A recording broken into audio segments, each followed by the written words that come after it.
The Earth is more unstable now. It wobbles more than it used to. The atmosphere is speeding up and the Earth is slowing down. The Earth's core is getting hotter. The magnetic north is changing. The sun is more active and older than we once thought. Everything is more unpredictable, and humans seem always willing to push things to the limit.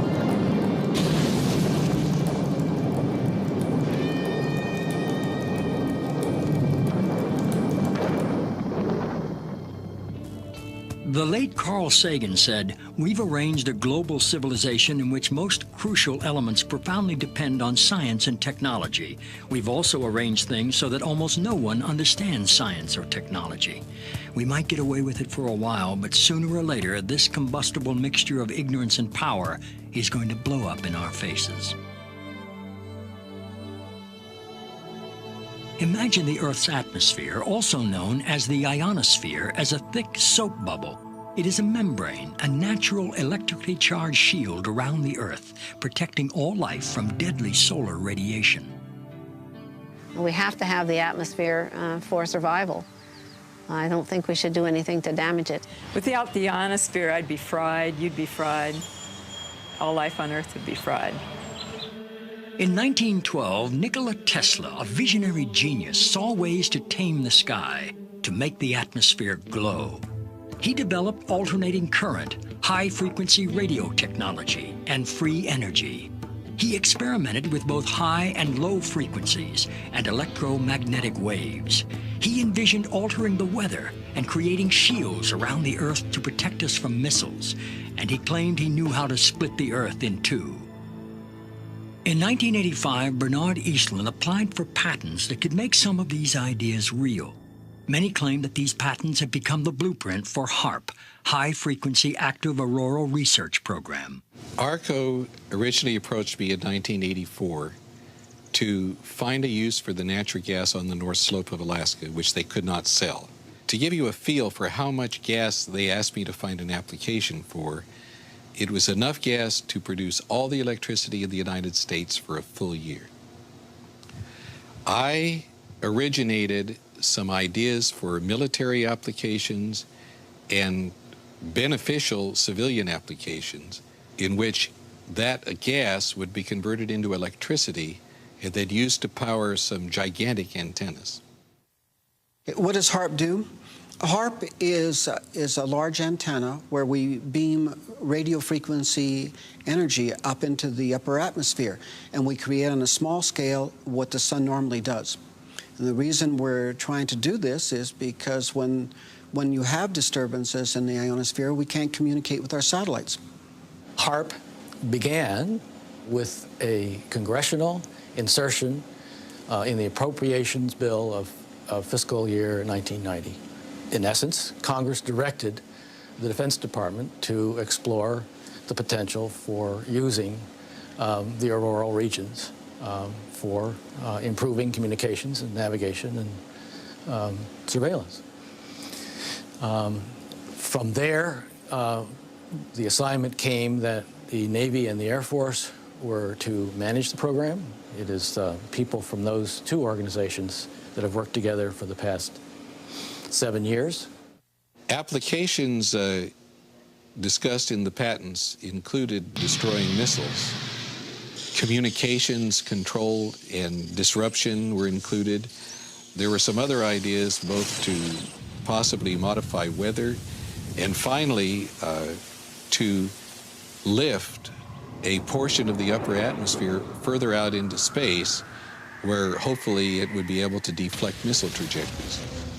What we do by beaming up radio frequency up into the ionosphere, that radio frequency, when it hits molecules of atmosphere, it tends to make the subatomic particles inside move faster, and that increases their temperature. So you can bring their temperature up to 1,600 degrees or so, which is normally what the sun does to those particles at that atmosphere.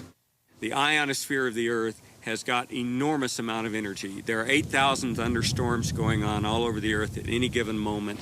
There are millions of amperes of electricity pouring to the Earth from lightning strikes, and HAARP could create a trigger effect. In 1983, I did radiotomography with 30 watts, looking for oil in the ground. I found 26 oil wells over a 9-state area, and 100% of the time was accurate with just 30 watts of power beaming straight into solid rock. HAARP uses 1 billion watts beamed straight into the ionosphere for experiments. Picture these strings on the piano as layers of the earth. Each one has its own frequency. What we used to do is beam radio waves into the ground, and it would vibrate any strings that were present in the ground. We might get a sound back like, and we'd say, that's natural gas.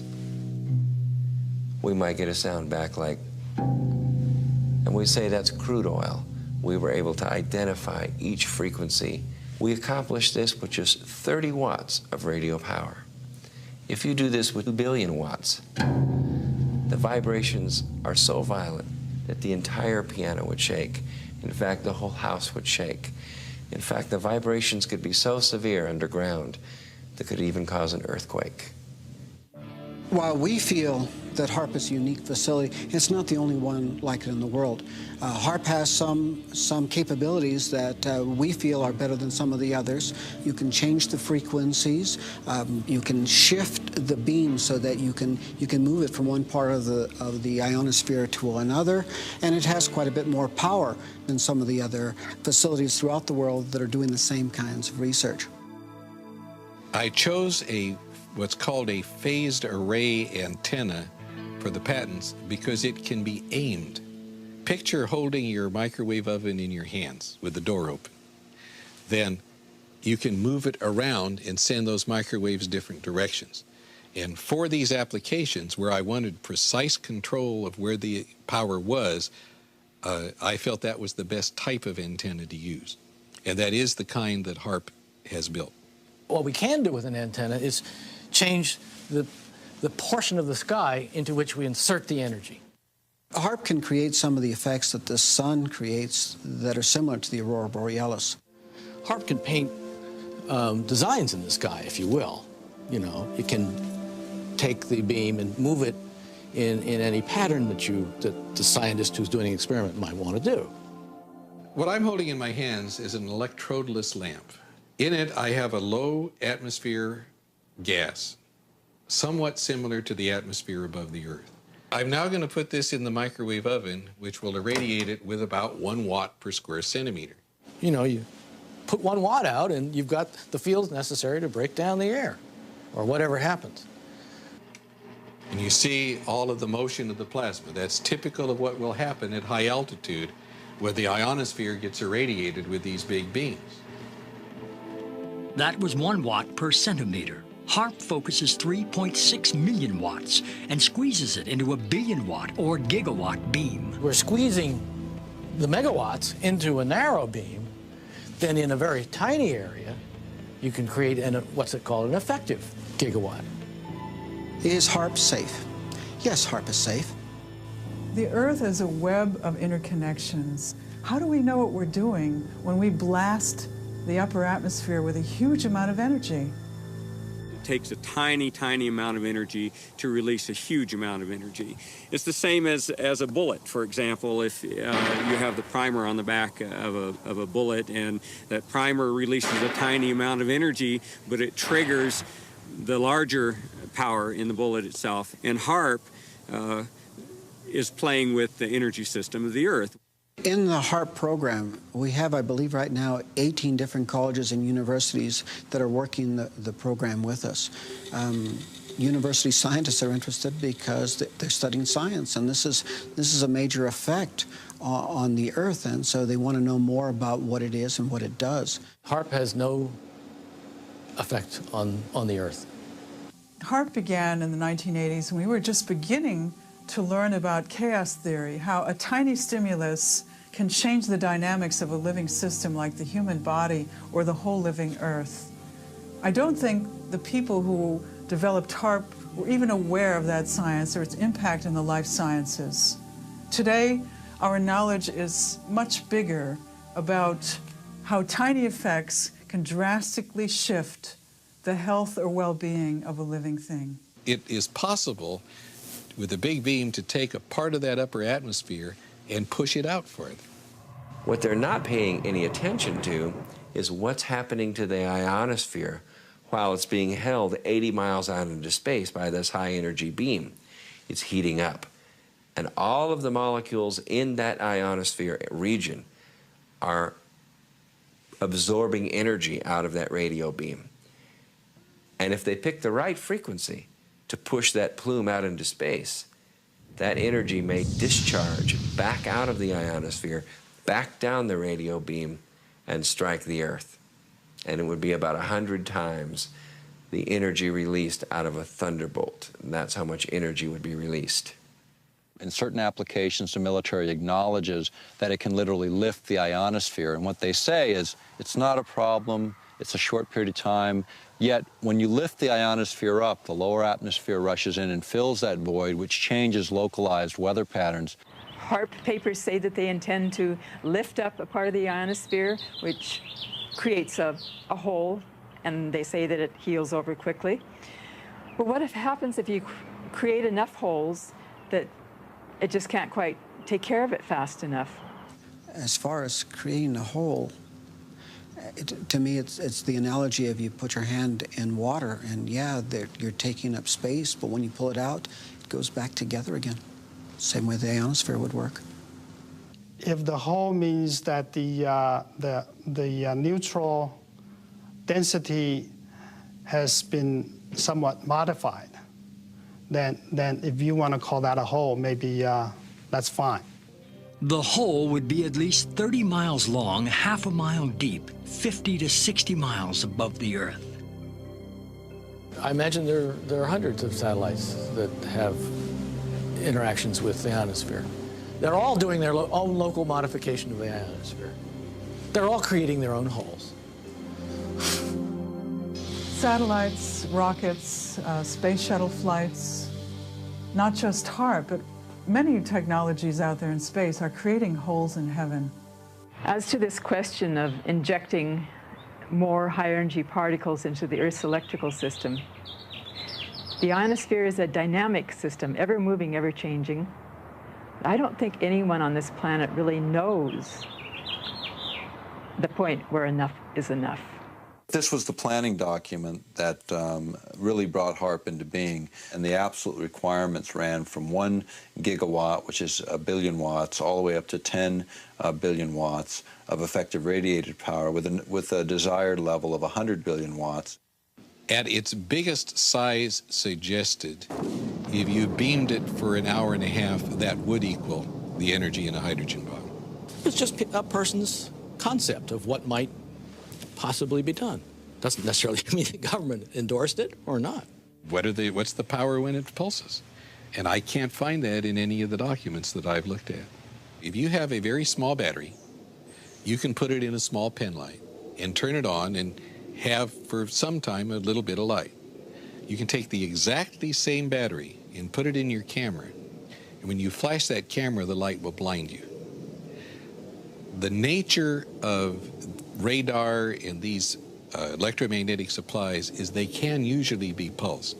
So one very good question for people to ask is, what is the peak power of that antenna when it pulses at its full capability? Pulsing it doesn't matter. To make it bigger, all they'd have to do is add additional elements. In fact, the request for proposal specified a design that could be added onto. The first module is what's called a developmental prototype, and that's 48 antennas in a 6x8 array.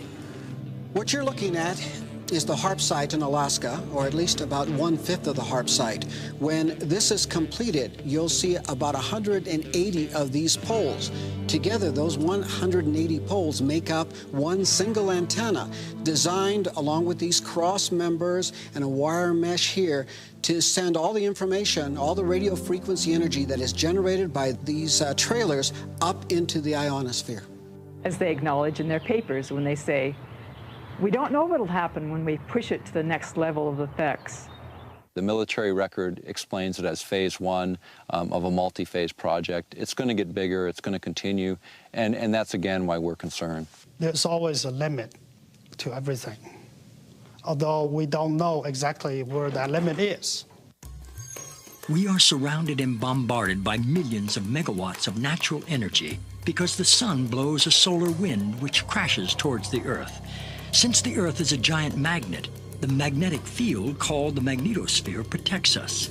HAARP's original patents were designed to distort or alter the magnetosphere. It's interesting to compare humans and the Earth. The Earth has a magnetic field. Humans actually generate a magnetic field too, especially in our hearts and brains. Every cell in our body has a powerful magnetic substance called magnetite, which responds sensitively to magnetic fields in our environment. If HAARP is altering the magnetosphere, which is the magnetic field of the Earth and all around it, surely this will have an effect on our health and on our physiology. HAARP's combined antennae generate a focused billion-watt high-frequency radio beam, which penetrates the lower ionosphere and interacts with the currents of the auroral electrojet. During this modification, this pulsing beam stimulates the ionosphere, creating ELF waves which can move great distances through the lower atmosphere and penetrate into the Earth to find missile silos, underground tunnels, and communicate with hidden submarines. There's a current flowing through here called the auroral electrojet. You deposit energy in there, you're changing the medium, okay, and you're changing the current, and you're generating ELF and VLF waves. In simple terms, the electrojet is a river of electricity high above us. And a paper that I've read recently adds to the indications that they intend to cause it to dip down closer to the Earth so it can be tapped for a huge electrical power generating station, which is insanity because they don't know what they're dealing with. They're dealing with the planet's electrical system. The electrojet affects global weather. Sometimes during a magnetic storm, for instance, it touches the Earth.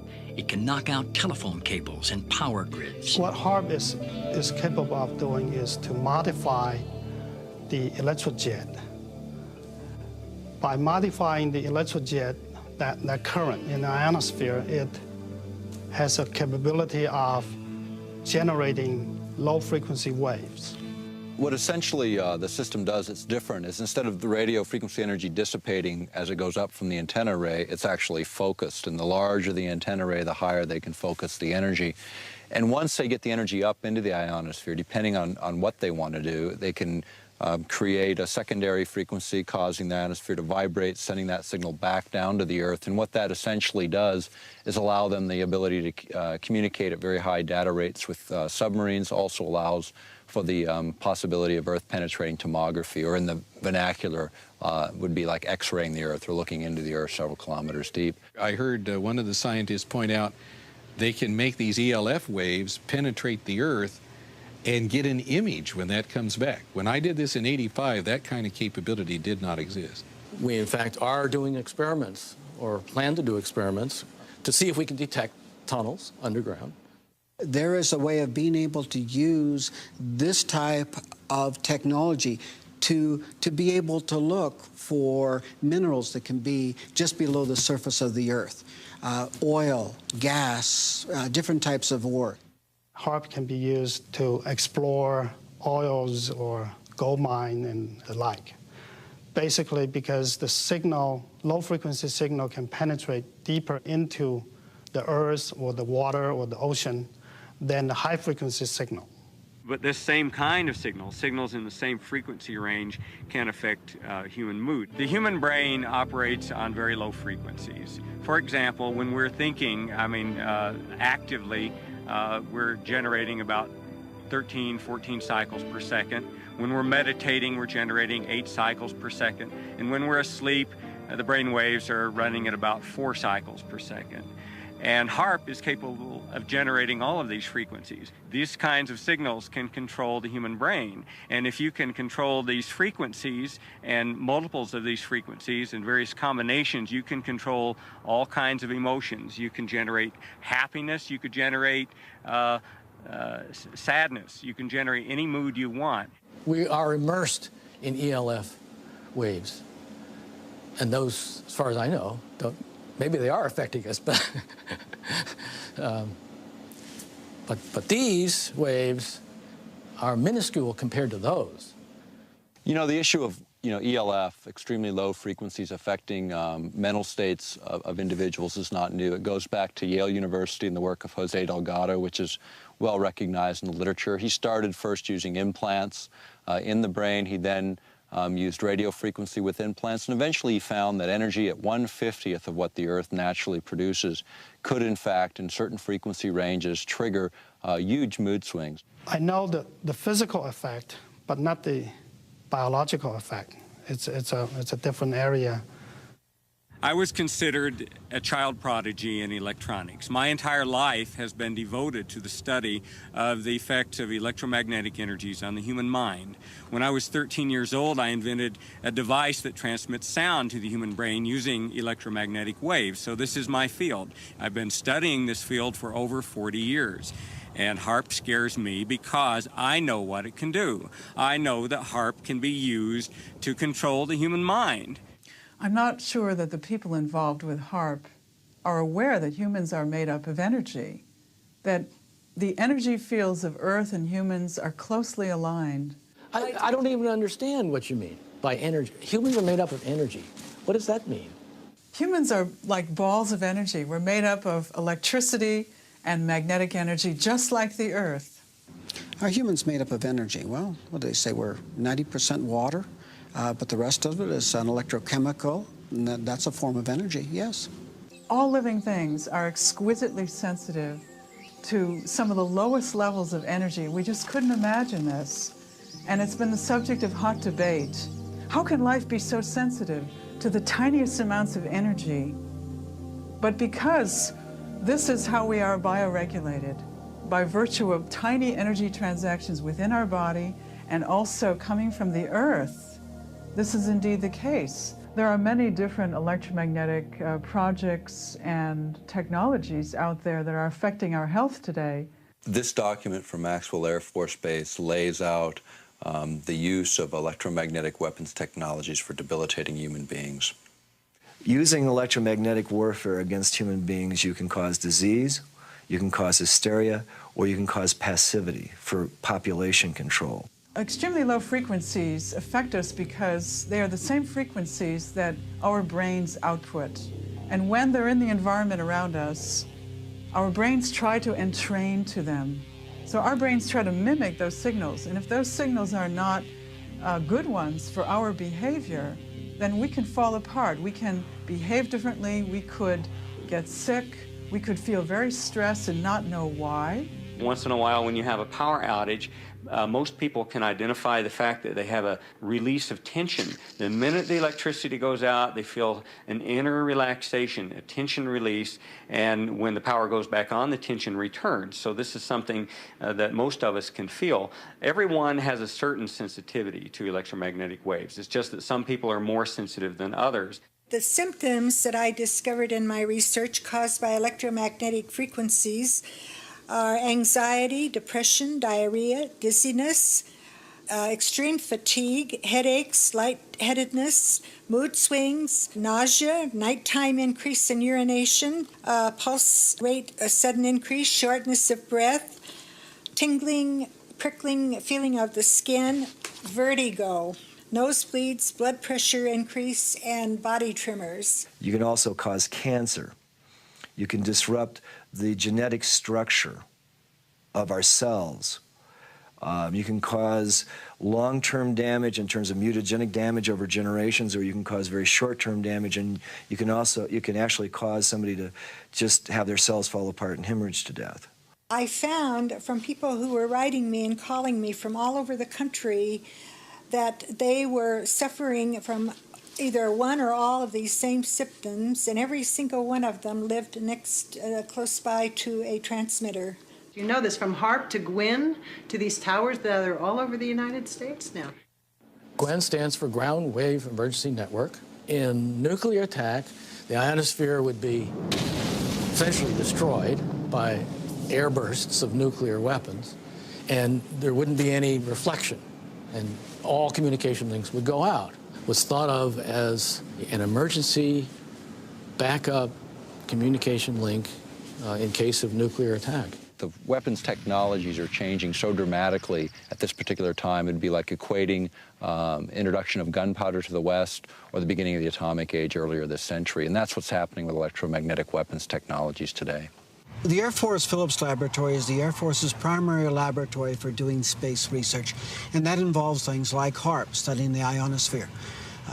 Anything the Air Force needs for space, we look into, and that includes weapons for space application, one of which is developing plasma toroids, projectiles made of plasma, essentially the atmosphere of stars, being able to harness that energy and to be able to fire it at a target. We have a device called Shiva. Shiva is a large capacitor bank. Capacitors store electrical energy. And then in a very short time, we release that energy.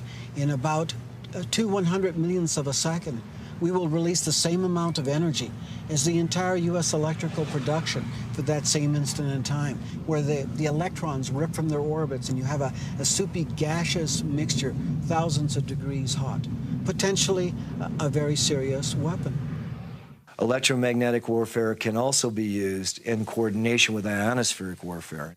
After I had actually left the program in 1987, one of the last communications I had with ARCO indicated that there had been a contract awarded for ionospheric warfare studies. I have not heard of ionospheric warfare.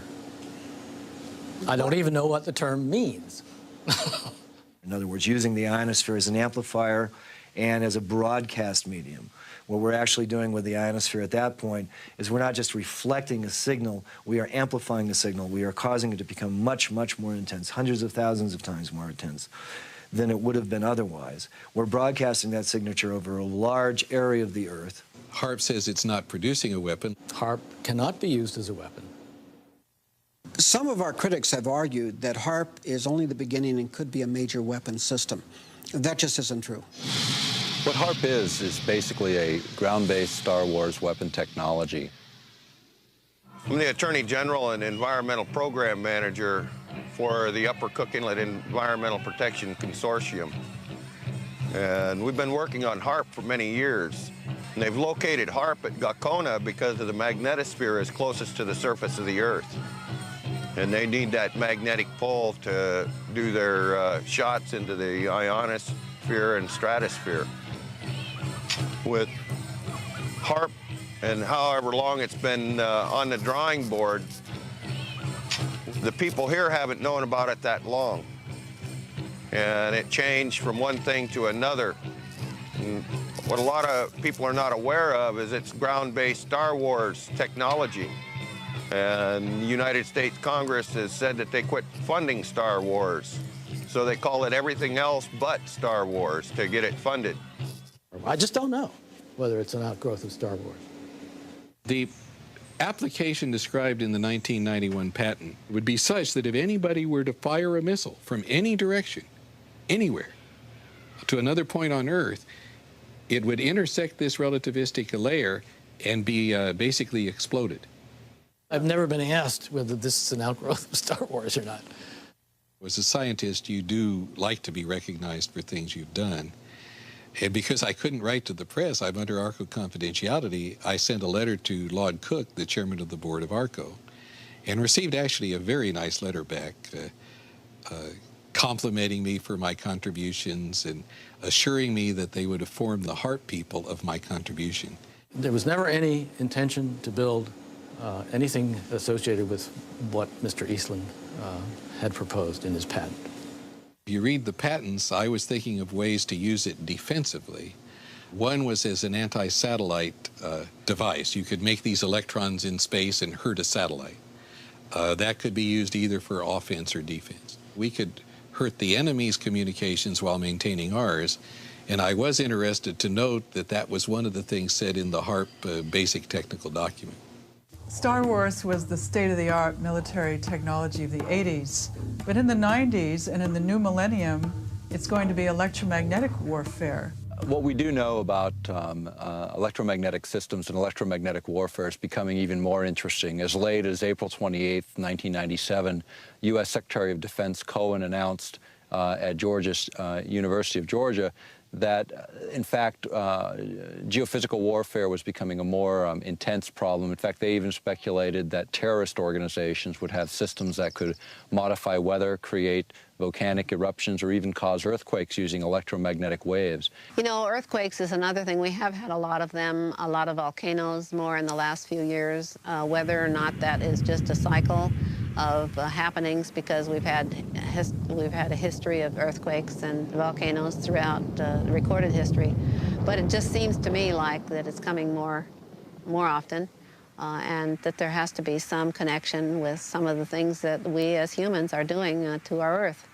The issue of earthquakes has been, looked at by other specialists, even going back to the work of J.F. Gordon MacDonald when he was at UCLA in the late 60s. He was also a science advisor. Lyndon Johnson is a specialist in geophysical warfare. He asserted then if you could ever get enough energy in at just the right frequency and just the right waveform, you could in fact trigger these kinds of events. And I think that's exactly what the Secretary of Defense, Cohen, was saying just a few days ago, was it's this idea that now terrorists may possess this kind of technology. It's obvious. I mean, if we're concerned that terrorists have it, we certainly do. Back in 1912, Nikola Tesla said it was possible to split the planet by combining the correct vibrations with the resonance of the planet itself. The idea of affecting weather for many people, it gets to the point where you say, well, can that even be real? And when you go back in time, even to 1976, the United States, along with over 60 other countries, signed an accord where we agreed to not use weather manipulation as a weapon of war. This is before biological and chemical treaties, before many of the nuclear disarmament treaties. And yet, that was such a big threat in '76. Has the science progressed? Certainly. We're in this sea of energy. We're in a sea of gases. We're in a sea of particles that are charged. And they're moving constantly, just like a current in the ocean, just like the wind in the atmosphere. This current forms. And you draw and you attract these particles. Well, Wilhelm Reich attracted these particles. He pointed it at the sky and he said, you want clouds to be built there? You got a drought? He would point the device at that place and clouds would form there. In the 40s, there was interest in weather modification. That by the 50s, there was actual experimentation in that area. By the 1960s, that area had advanced substantially. Well, there have been programs with salting clouds, salting things with silver iodide, and there's been some experiments where people from airplanes threw chaff out, the little pieces of metal, and tried to get those to absorb power. We have done such damage to the thermal balance, to the hydrologic balance of this planet at this point. We are seeing more and more disasters. You have to watch the news. You have to notice these things. You can't just take Prozac and forget about it, and the next day you see the whole Ohio River Valley was just flooded. Billions of dollars of damage. Thousands and thousands, tens of thousands of people left without homes. And they actually say that they can make weather. Well, tell me, have you noticed any good weather here lately? The thing that people don't take into account is we are changing the entire density of our atmosphere, the viscosity of the atmosphere's ability to flow and be fluid, to be freely flowing. We're changing that. Today we have a number of technologies, not just HAARP, but satellites and other ionosphere heaters placed in strategic locations all over the world that can create the disruptions in lightning. Here's a paper that was recently unearthed that talks about creating what's called a highly ionized column up through the atmosphere. It might trigger lightning if lightning was ready to occur, and suddenly this conductor was thrust in the middle of, into the situation, then yeah, it could. If you beam this radio wave into the ionosphere and you continually charge it up, not only are you sending energy into the ionosphere, but you're providing a path for energy to come back down out of the ionosphere.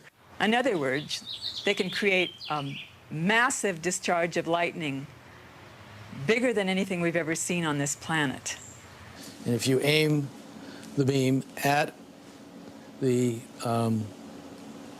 down, and it happens to be in a region where there's a lot of charge, you can initiate a discharge in that area, perhaps. Once a solar tap is formed and the ionosphere actually discharges, the electrons and energy will come from all over the ionosphere to that one point, and it will strike the ground in a bolt that is 100 times greater than any lightning bolt imaginable. And it will not just strike one time. It will strike 30 to 40 times a second until there are not any longer electrons or energy to flow from the ionosphere through that tap to ground. But when it strikes the ground, it will vaporize the ground, the water, or whatever it happens to hit. Kind of like 3 or 4 Mount St. Helens volcanoes going off each second that bolt discharges. Now, admittedly, that's kind of far-fetched, but whenever you're doing experimentation and you're taking risks with large amounts of energy, you must responsibly look at the worst-case scenario. And that could be the worst-case scenario. Well, you know, everyone has to remember that the Earth is a living organism, a lot of living organisms, and things change. To not change is dead. And I believe that we are all electrically connected, and so when you start playing around with electricity, you're going to affect everything. And so I think we need to be very careful as to what we do, especially affecting humans, animals, and other life forms. Well, animals and birds are incredibly sensitive to electromagnetic energies. HAARP will not affect animals or birds. That's in the environmental impact statement. What I've heard about HAARP is that it can punch a hole through the atmosphere if they wanted to, and that it could disturb the migratory bird pattern. It'll mess with like traditional village life who depend on the birds for their food and everything. They shouldn't even build the machine if they don't know what it can do, because what if they just totally destroy the Earth with this HAARP machine? What are they going to think then? I think the biggest thing that scares me is that they don't know what they're doing. They're just trying it out. We don't know the results, and that's why we experiment. When people say they've never done this before, there's a lot of experiments that haven't been done. That doesn't mean we should get up and do them. I mean, none of us have put a gun to our head just to see what would happen either. Every scientific experiment involves surprises of that sort, and some of them very much alter what the purposes had been at the outset. I don't think it needs examples because it's such a commonplace phenomenon. That ghostly shading on the bridge walk is the only remaining evidence of what was once a man. The bomb blast consumed his body entirely, but cast his imprint on the stones where he stood to meet his fate. The bomb will not start a chain reaction in the water, converting it all to gas and letting all the ships on all the oceans drop down to the bottom. It will not blow out the bottom of the sea and let all the water run down the hole. It will not destroy gravity. I am not an atomic playboy. Will you tell them that the United States government now wants to turn this great destructive force into something good for mankind, and that this experiments here at Bikini are the first step in that direction? We attended at Bikini the Mike shot, which was the first fusion bomb. And the manufacturers of the bomb thought it would be about 7 megatons equivalent of explosive power. It turned out to be 15.4 megatons of explosive power.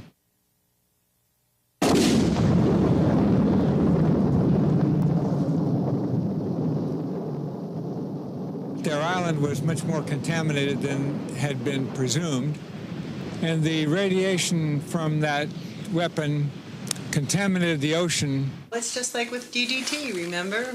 We were told that that wasn't harmful, and they drove through the streets and actually sprayed DDT from trucks on school children while they were eating lunch. Is HAARP 100% safe? I don't think I would categorize any radio transmitting system as 100% safe. We have made it as safe as we can. We have followed all the standards. that are applicable. There are no standards because we have no intimate knowledge of how Earth and life work together. Many times we've experimented on various different things and then it didn't turn out the way we expected it to. It can get as big as what's been determined to be safe in the environmental impact statement. It can't go any bigger than that. The environmental impact statement was funded by the Air Force and the Navy, the people that are running the program. When you look at the Earth itself, you think about the Earth and how it releases energy naturally. You can look at earthquakes, and what we know about them over 30 years is they're increasing in depth, frequency, and magnitude. You can look at weather patterns, and what everyone knows, at least in this country and most of the world now, is weather patterns are going through dramatic shifts that are blamed on any number of factors. And you can also look at tidal heights in the North Sea, which have been steadily rising over a 30-year period as it's been charted. All of that indicates releases of energy, and then in the midst of this natural releases of energy, we're going to inject billions of watts of power into the magnetic lines of force. What this will do, they don't really know, because they've never been at these power thresholds before. Safety is the main consideration here. Aircraft safety, radio frequency safety. The environmental impact statement is the governing document, and anybody that has an environmental concern that we have not addressed in this should come to us and let us know about it. There's no independent scientific committee looking at this outside of the military. There is no physiologists or bioscientists involved in this project from the military looking at those bioeffects. We think it's a narrowly focused program in the sense that the bulk of it is military-driven. That's what's driving the budgets, and that's what's driving the program. The military research is one line of work, and I would say the medical research is another line of work, and for most part, these two groups are not talking to one another. There are a number of scientists like myself who are concerned about this, who are in fear of what HAARP could do to the planet. Not only mind control, but weather changes, possible earth changes, earthquakes, things like that. And we all need to band together. We need to contact each other over the internet. We need to lead a discussion on this, and scientists need to contact their government representatives and tell them what they feel about this. Our critics have talked about HAARP and some of the problems they perceive. If anyone, any group, individuals, whatever, were concerned, they're welcome to tour the site. They're welcome to put together an independent team of their experts to come onto the site and to review what it is we're doing. We have absolutely nothing to hide. We need to bring in people from all walks of life to study the possible consequences of this technology. We don't know the effects. I don't think we should move blindly forward and just do these experiments. We were recently invited to Brussels to speak to a group of parliamentarians in an organization called Global International. And we were able to present HAARP as an issue to over 60 parliamentarians from 40 countries. And what was important is it really was the first time many of these folks had heard much about this project. But I can tell you that the international interest has been growing. The scientific community is starting to wake up to the issue. And what we're seeing is more people willing to go forward and speak out. I'm concerned that the people who understand that all life is interconnected aren't the people that are making the decisions about these experiments on our ionosphere. What air I breathe, everybody else breathes. Water and air and the land, our life. Let's do what we have to do to protect it. As living systems, we're open systems, and we can't draw the line between where our boundary stops and where the boundary of the non-living domain begins. The Earth is a living organism. It's not something that's really outside of us. It's really an intimate part of who we are. And when we destroy it, we destroy ourselves. I have always asked that if anybody has a problem, come and let us see what the problem is. And if it's something we haven't addressed that we should have, of course we'll address it. The problem with government and the people right now is that people don't trust the government, and they have good cause not to, because so many times over the years they've not told them the truth. Well, the planet's electrical system is not there for us to exploit for Department of Defense purposes. It's there as a part of a whole beautiful, harmonious, interconnected system that supports all life on this planet. And we don't know everything that there is to know about it. It's not up to me to determine that it is or is not a valid expenditure of taxpayers' funds. It's not my call. And if Congress gives us the funds, evidently they believe it's worthwhile. I'm told to do this, and we are doing it. Those people who are in government, they tell me a lot of times that they're just following orders. My response is, so was Heinrich Himmler. He was just following orders. We're about to embark on another arms race. It's totally unnecessary. We're committing billions of dollars to this technology, and the question becomes is, where does it end? I mean, they figured $3 trillion on the entire nuclear adventure, and that's, 60% of the current national debt. Are we going to start that cycle again? Is it necessary to do that again? There's just no sense to make more of HAARP than there already is. It's intended to be for research, and that's all. So even though HAARP is small today, every major weapons program was small at its infancy. It's just we usually don't find out about them till 50 years later. In this case, we're finding out at the beginning phase, and this is a time for people to take and pay attention and look at this technology and determine, is this really a direction we want to go, and is it really necessary right now?